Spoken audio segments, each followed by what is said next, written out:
25-26లో ఎదురైన అనేక భౌగోళిక ఆర్థిక అనిశ్చితులను సృష్టించిన ప్రతికూల ప్రభావాల వల్ల ప్రపంచ ఆర్థిక వ్యవస్థ ఆటుపోట్లను ఎదుర్కొంది. కానీ భారత్ మాత్రం స్థిరంగా నిలబడింది. జమ్మూ కాశ్మీర్ లో అమాయకులైన పర్యాటకుల్ని పొట్టనబెట్టుకున్న ఉగ్రవాద మూకలకు ఆపరేషన్ సింధూర్ పేరుతో భారత ప్రభుత్వం గట్టి జవాబునిచ్చింది.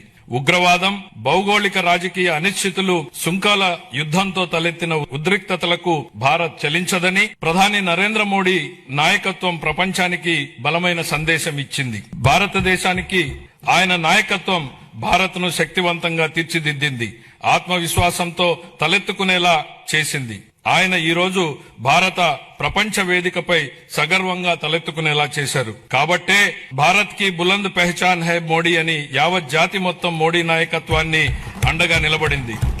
భారత్ ఎట్టి పరిస్థితుల్లోనూ ప్రజల ప్రయోజనాల విషయంలో రాజీ పడబోదని ప్రపంచానికి అర్థమైంది. ప్రపంచంలో అనేక అస్థిర పరిస్థితులు ఉన్నప్పటికీ ప్రధాని నరేంద్ర మోడీ గారి నాయకత్వంలో భారత్ 8% వృద్ధి రేటును సాధించి సత్తా చాటింది.